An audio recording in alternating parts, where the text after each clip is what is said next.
es hora de tomar el control de tu ahorro. Información, previsión, consejos. Ahora es hora en Cooperativa con Felipe Gallegos. Presenta Previsiónparatodos.cl, un aporte a la educación previsional de la Asociación de AFP. Hola, ¿cómo están ustedes? Sean bienvenidos a un nuevo capítulo de Ahora es Hora, por supuesto, a través de las señales de Cooperativa. Estamos también en cooperativa.cl con nuestro programa dedicado 100% a la educación previsional, dedicado también a la educación financiera, como cada sábado de 9 a 10 de la mañana, con los temas que marcan la agenda noticiosa. En este capítulo vamos a hablar particularmente de la rentabilidad de los fondos de pensiones y también de las utilidades que obtuvieron las AFP durante el primer trimestre. Les vamos a estar explicando de dónde vienen esas utilidades, por qué si suben las utilidades bajan los fondos de pensiones. Los vamos a estar aterrizando justamente en este programa, al igual que vamos a estar hablando de la macroeconomía, las cifras de desempleo, qué pasa con el mercado laboral, qué pasa con el crecimiento, todo eso y más en este programa de Ahora es Hora de Cooperativa. Y para comenzar, estamos ya en contacto con Rodrigo Gutiérrez, gerente general de la empresa consultora CIEDES. Rodrigo, ¿cómo te va? Un gusto de saludarte. Buenos días. Hola, Felipe. Buenos días. ¿Cómo estás? Aquí estamos, Rodrigo, mirando los resultados de los multifondos, cifras que publican ustedes en CIEDES, que también lo publica la Superintendencia del Ramo, y no son nada positivas, porque todos los multifondos acumulan retrocesos en lo que va de este 2023 y por supuesto también durante el mes de abril. No hay ninguno que se salve de los malos resultados. Lo primero que te voy a preguntar en términos generales, ¿qué es lo que está pasando, ¿no? con el mercado? ¿Qué es lo que está pasando con la rentabilidad de los fondos previsionales? Bueno, así es, Felipe. Efectivamente, durante este mes de abril todos los multifondos anotaron resultados negativos con rentabilidades que van desde el menos 0,19 del fondo A al menos 1,56% del fondo E. Y con esto, la verdad es que el primer cuatrimestre del año, enero-abril, anota resultados negativos para todos los multifondos, principalmente el fondo A, que con una caída prácticamente del 5%. Cuando nosotros analizamos estos resultados, principalmente en el mes de abril, importa evaluar los mercados en los cuales están invertidos estos fondos, y entonces vale la pena recordarle a los auditores que los fondos más riesgosos están invertidos en instrumentos de renta variable, principalmente en el extranjero, y por lo tanto entonces importa evaluar, conocer qué pasó con los mercados internacionales, y lo que hemos visto es resultados mixtos en las bolsas. Si bien existe un índice mundial positivo y buenos resultados en Norteamérica y en Europa, estos resultados no han sido así en China, que anota una caída de más del 5%. Entonces, son las inversiones en el extranjero las que se ven afectadas por estas caídas. Y si bien en Chile el dólar anota un alza del 1,5% durante abril, esto no alcanza a compensar estas pérdidas y por lo tanto arrastra finalmente a los fondos de mayor riesgo a estos resultados negativos. Y por el lado de los fondos más conservadores, estos estamos hablando de los fondos D y E, por ejemplo, están invertidos principalmente en instrumentos de renta fija a nivel local y por lo tanto importa evaluar cuál ha sido el comportamiento de las tasas de interés de esos instrumentos. Y en este caso lo que hemos visto es que el mercado ha internalizado pequeñas alzas en las tasas de interés producto de que la inflación se está resistiendo a ceder, y la rebaja de tasas por parte del Banco Central que estaba esperándose dentro de este primer semestre del año, la verdad es que todo indica que ha quedado relegada para el tercer trimestre de este año y por lo tanto estos instrumentos han perdido rentabilidad a través de lo que se denominan pérdidas de capital. Ese es el escenario durante este último mes, que marca lamentablemente un primer cuatrimestre del año con resultados negativos para todos los multifondos. Claro.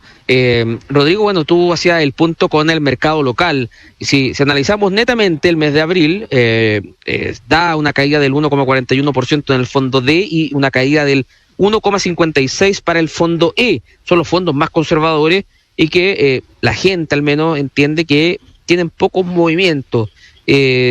¿Por qué se dio este movimiento de que esos caen, el D y el E, en mayor medida que los fondos más riesgosos particularmente? Como te comentaba, efectivamente los fondos dependen de los instrumentos en los cuales están invertidos y la verdad es que estamos viviendo tiempos excepcionales, no solo a nivel de la economía local, sino que a nivel global también. Entonces, por ejemplo, cuando analizamos los fondos de mayor riesgo, como te decía, importa evaluar cuál es el comportamiento de las bolsas en el mundo, pero junto con ello también importa evaluar el comportamiento del dólar, porque son estos fondos que están invertidos en el extranjero, que para poder ajustar esas variaciones se ajustan a través del tipo de cambio en Chile.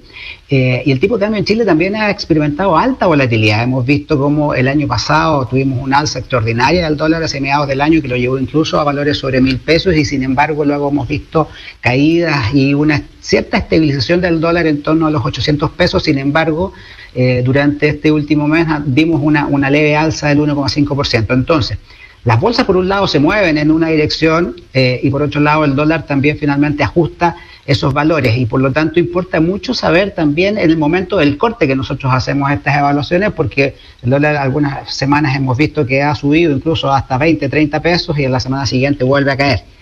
En el caso de los fondos conservadores, y para contestar derechamente tu pregunta, lo que nosotros hemos visto es que las tasas de interés de alguna manera van anticipando el comportamiento del Banco Central en torno al proceso de ajuste de tasas que ha venido aplicando. Hemos visto cómo para justamente frenar la presión inflacionaria, la inflación concretamente, incluso la que vivimos al término del año pasado de más del 12%, la manera de frenar aquello es la política contractiva del Banco Central. Esto tiene que ver con el alza de tasas.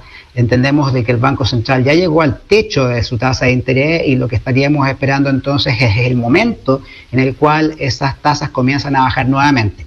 Se había anticipado primeramente que la inflación iba a tener un mayor freno durante el primer semestre de este año.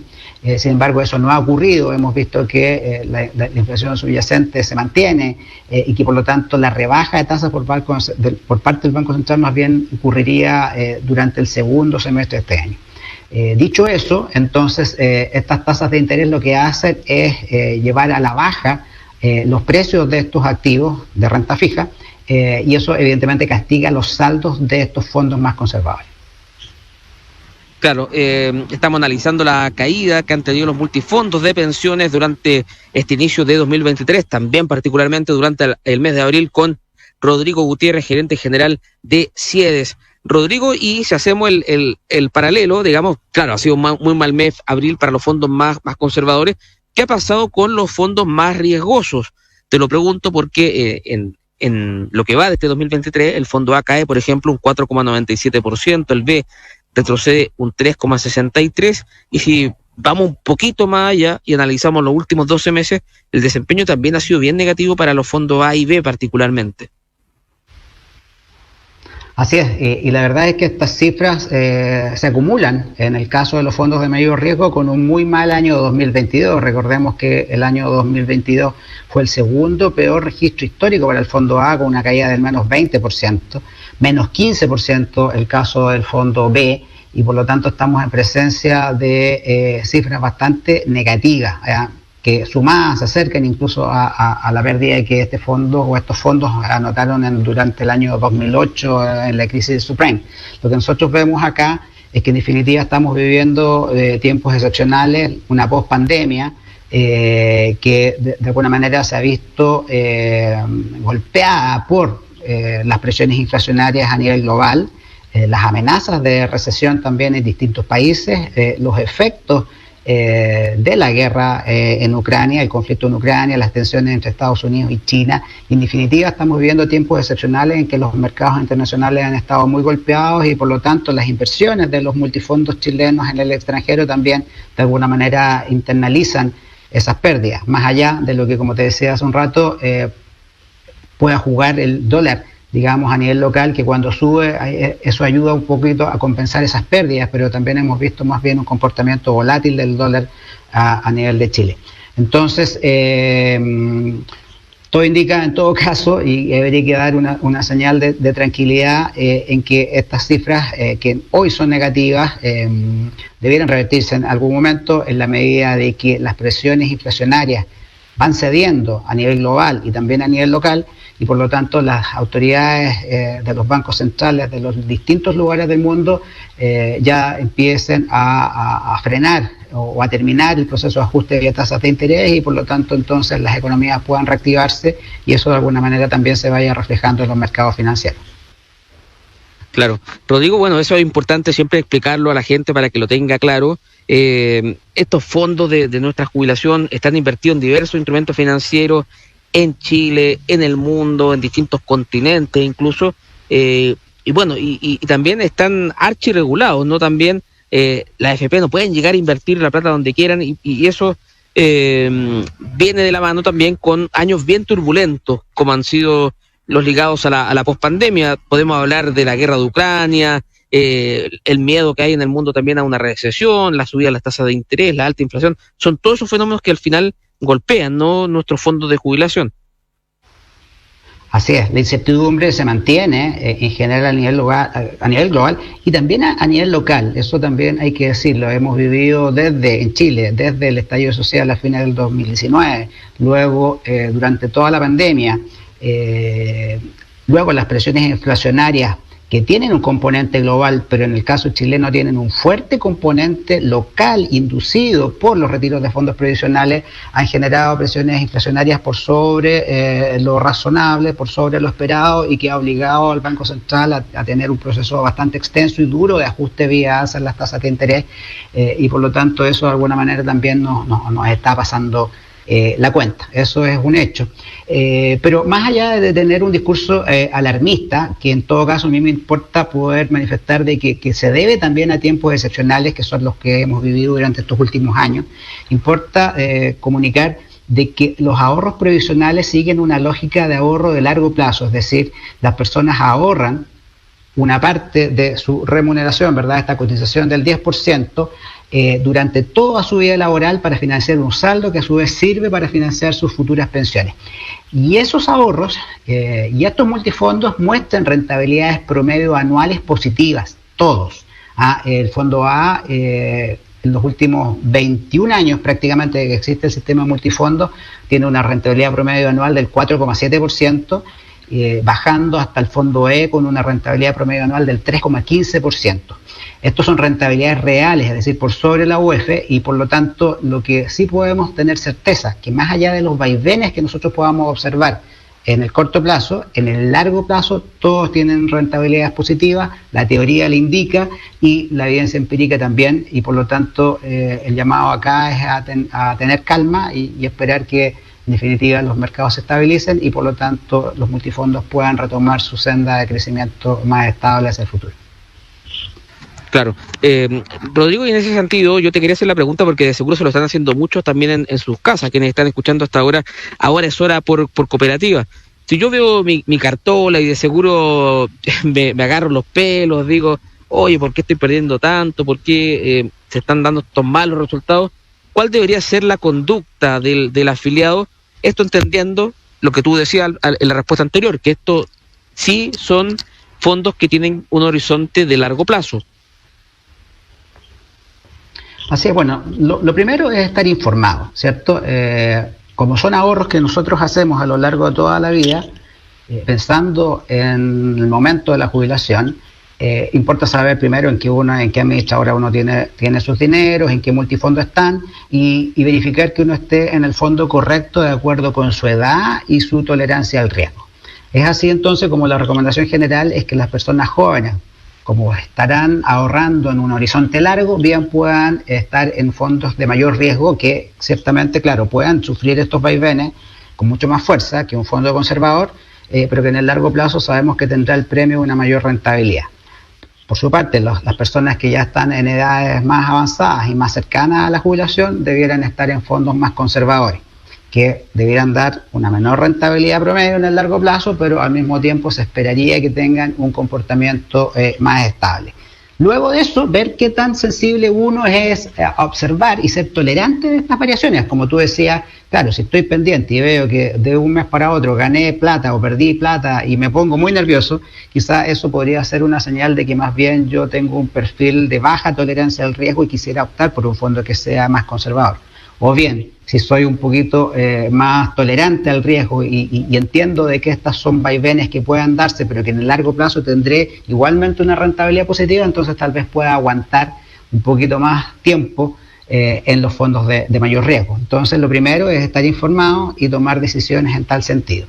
Hemos visto que de todas maneras hay personas que han tomado malas decisiones en esto, quizás no están en el fondo que les corresponde de acuerdo con su edad. La invitación es a revisar aquello y hacer los ajustes en el momento más indicado. Lo que no recomendamos nosotros y nos hemos opuesto a eso sistemáticamente es a cambiarse de un fondo a otro, ¿verdad? De la A a la, tratando de ganarle al mercado. La verdad es que es muy difícil hacerlo y quienes lo han intentado, distintos estudios de la Superintendencia de Pensiones han demostrado de que no le ganaron al mercado y tuvieron peores resultados que los que hubiesen tenido si se hubiesen mantenido donde estaban.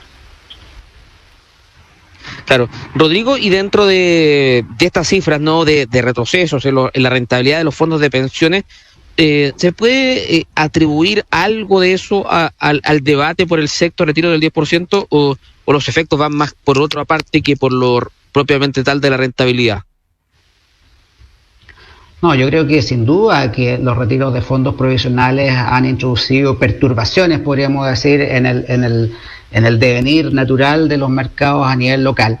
Hemos visto cómo los retiros de fondos han agregado incertidumbre a la incertidumbre política que hemos visto durante los últimos años en Chile. Primero, como te decía, desde el estallido social, pasando por la pandemia, las discusiones en torno a los procesos constituyentes, el primero, ahora el segundo, los retiros de fondos previsionales, las elecciones que hemos tenido también durante estos años, que no han sido pocas, y que por lo tanto toda esta incertidumbre política ha afectado a los mercados, se ha generado aumentos en las tasas de riesgo país, han tenido impacto en las tasas de interés, y en la medida que aumentan las tasas de interés, entonces el precio de estos activos invertidos en Chile en la renta fija, evidentemente se han visto deteriorados. Entonces, eso solamente por efecto de las tasas de interés. Y también vimos durante los procesos de retiros de fondos anteriores que la liquidación de gran volumen de activos implicó también un deterioro de sus precios, y también hemos visto cómo la mayor cantidad de circulante como resultado de los retiros de fondos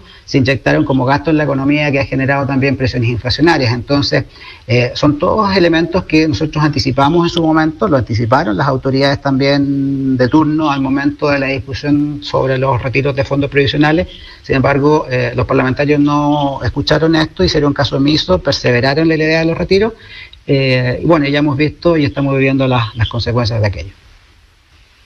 Rodrigo, me imagino que esas advertencias también se suman para la discusión del sexto retiro, que por estos días está en el Congreso, se está discutiendo ahí en la Comisión de Constitución. Seguramente tras las elecciones el tema va a volver a estar sobre la mesa. Me imagino que eso también, o mejor dicho, estas advertencias que tú planteas también se suman, ¿no?, a este debate coyuntural. Absolutamente, nosotros lo reiteramos, así como lo hicimos desde el primer retiro y en todos los debates de los retiros, y hasta el intento de quinto retiro que fue hace un poco más de un año atrás, que afortunadamente no se concretó, que estas políticas no son adecuadas, contravienen en el sentido de un sistema de pensiones de ahorro, en el cual por lo demás se le obliga a las personas o se le permite a las personas hacer retiro de estos saldos, y de alguna manera se traducen en lo que coloquialmente se ha dicho que es pan para hoy, hambre para mañana, pero no solamente eso, sino que una serie de otros efectos adversos que ya estamos conociendo y de que ya ha habido evidencia de aquello. Entonces lo que nosotros esperamos ahora es que probablemente de cara a este sector retiro el debate va a ser un poco lo mismo, un poco repetitivo respecto a lo anterior, pero sí estamos relativamente optimistas en torno a que esto no debiera prosperar, así como tampoco prosperó las ideas de quinto retiro hace un año atrás. Rodrigo, durante la semana se conoció un dato bien llamativo que obedece a cuando se discutió el tercer retiro. ¿Te acuerdas que se planteó la idea de que puedan los afiliados voluntariamente cotizar más un 1% adicional para devolverlo? Y apenas 436 personas han cotizado voluntariamente más para reponer parte de ese tercer retiro. El dato es bien llamativo porque equivale a básicamente al 0,0049%, le sumo 2 ceros, de los 8 millones de personas que solicitaron el tercer retiro. ¿Qué te demuestra a ti esta cifra que conocimos durante la semana? Bueno, la verdad es que deja en evidencia de que estos proyectos que, claro, en algún momento alguien intentó poner algo de cordura en el sentido de dejar abierta la puerta para que las personas pudieran restituir los recursos que retiraran para efectos de evitar el daño previsional que esto implica, al final se tradujeron en leche muerta, es decir, han tenido muy poca repercusión, prácticamente nula. Esto básicamente porque la variante para el reintegro de estos fondos tiene un carácter voluntario y además ha habido escasísima información al respecto. Entonces las personas en definitiva que quizás hubiesen estado dispuestas a hacerlo, tampoco saben que pueden hacerlo y por lo tanto ha pasado lo que tú señalas. En definitiva no fue una fórmula razonable para restituir los recursos que las personas retiraron. Importa decirle a la gente de que los principales perjudicados del retiro de fondos son las propias personas, en la medida que ven castigados sus saldos para financiar sus futuras pensiones. Entonces, se entiende la idea, y esto es un concepto económico básico, que las personas muchas van a preferir el consumo, tener dinero para privilegiar el consumo presente que para el consumo futuro. Esto es de racionalidad económica típica y lenguaje propio de los economistas, pero en definitiva siempre las personas van a preferir tener la plata hoy en la mano que en el futuro, más allá del premio que puedan recibir por sacrificar ese consumo en el presente. En este caso en particular, las personas sacan plata de sus fondos para financiar sus futuras pensiones, ven castigadas por lo tanto inevitablemente sus futuras pensiones en la medida que no restituyan lo que sacaron. Y lo que estableció ese último proyecto de tercer retiro de fondos previsionales fue la posibilidad de que las personas restituyeran a través de una cotización adicional, pero que, como te digo, era de carácter voluntario y respecto a la cual además se brindó o se ha brindado escasísima información y por lo tanto el efecto es prácticamente nulo, letra muerta absolutamente. Yo lo que hago aquí también, Rodrigo, dos lecturas que quizás pueden ser para el debate. La primera es que esto también demuestra de que si que cotizar fuera voluntario, muy pocos chilenos o casi nadie lo haría, digamos. Eso es lo primero. Y lo segundo, que tiene que ver con que algo similar se planteaba hace algunos meses con el debate en torno al autopréstamo. Finalmente, si es que no se obliga a cotizar, nadie lo hace, digamos. Sí, esa es una reflexión bien interesante porque es lo que da cuenta de la necesidad de contar con sistemas de seguridad social basados en el ahorro obligatorio. El ahorro, en definitiva, es lo que permite sacrificar parte del dinero que tenemos hoy para financiar nuestros gastos en el futuro. Y como tú dices, tal vez muchas personas no ahorrarían si fuera voluntario. Y como esa es la conducta que probablemente prevalece, es entonces que estos sistemas y los sistemas de seguridad social en general en todo el mundo se basan en estas lógicas de ahorro obligatorio. Y si son de ahorro obligatorio son justamente para prevenir aquello y por lo mismo que es absolutamente contraproducente permitir hacer retiros de esos ahorros obligatorios. Se ha discutido también en estos últimos días y semanas sobre la carencia en Chile o la pérdida de una cultura de ahorro, es decir, y las últimas cifras de los estudios que se han hecho en torno a la realidad de las finanzas personales en Chile muestra que las personas tienen una carga financiera enorme, es decir, de sus ingresos se gastan la mitad del sueldo en pagar deudas, los niveles de endeudamiento sobrepasan los niveles de ingresos mensuales de las familias, y donde la posibilidad de hacer ahorro voluntario está reservada para muy poca gente que a lo mejor tiene la capacidad de ahorrar, pero ahí importa reivindicar la importancia de el ahorro como conducta, como práctica, como parte de nuestra cultura, entendiendo que el ahorro es la manera y tal vez la única manera y más sana de poder juntar dinero para poder mejorar nuestra calidad de vida en el futuro más cercano. Claro, eso a nivel general país, no solamente pensando en el ámbito de las pensiones, el ahorro, claro, viene en caída y en paralelo, en línea con lo que tú planteabas, Rodrigo, ha subido también el endeudamiento y los nuevos morosos han alcanzado cifras récord. O sea, eso también nos estamos quizás escapando un poquito del ámbito previsional, pero también obedece al panorama económico que estamos viviendo, ¿no? Que cuesta más quizás ahorrar o pensar en la vejez por el consumo presente, como se dice. Es así, y la verdad es que no estamos tan lejos del tema previsional. Si al final lo previsional quizás desde la lógica de los sistemas obligatorios de pensiones, pero en definitiva pensar en el futuro debiese ser o responder a una mirada general, amplia de las familias, en el sentido de poder en lo posible ajustar sus niveles de gasto a sus niveles de ingreso y siempre dejar algún espacio para el ahorro, a lo menos el ahorro obligatorio para el sistema de pensiones, sin ojalá tener que echarle mano a aquello, y el ahorro voluntario creemos que es muy importante, es muy importante. Sabemos de que esta es una conversación que es difícil de tener, y habitualmente cuando uno plantea esto, claro, recibe rápidamente probablemente el repudio de mucha gente que te dice, oye, si no me alcanza la plata para llegar a fin de mes, ¿cómo pretenden que ahorremos? Y me parece que es una respuesta absolutamente válida, lógica, y muy tal vez en línea con la realidad que hoy día estamos viviendo como país. Sin embargo, no debemos abandonar esa posibilidad. Nos parece que es importante, nos parece que para poder, por ejemplo, adquirir cualquier bien que contribuya a mejorar la calidad de vida de las familias, ya sea una vivienda, ya sea gastos de educación u otros, ojalá pudiera financiarse siempre por la vía del ahorro más que por la vía del endeudamiento, porque el endeudamiento muchas veces implica el pago de intereses que son los que en definitiva van engrosando esta deuda que enfrentan las familias, y el paso del endeudamiento al sobreendeudamiento y a la morosidad es un paso que ojalá las familias chilenas no tuvieran que recorrer. Es Rodrigo Gutiérrez, gerente general de CIEDES, conversando esta mañana de sábado con nosotros aquí en Ahora es Hora de Cooperativa. Rodrigo, te quiero agradecer por tu tiempo, por haber explicado en fácil todos estos temas previsionales, temas económicos que para mucha gente también son súper importantes. Rodrigo, muchas gracias por tu tiempo. Muchas gracias a ti, Felipe, y que tengas un buen fin de semana.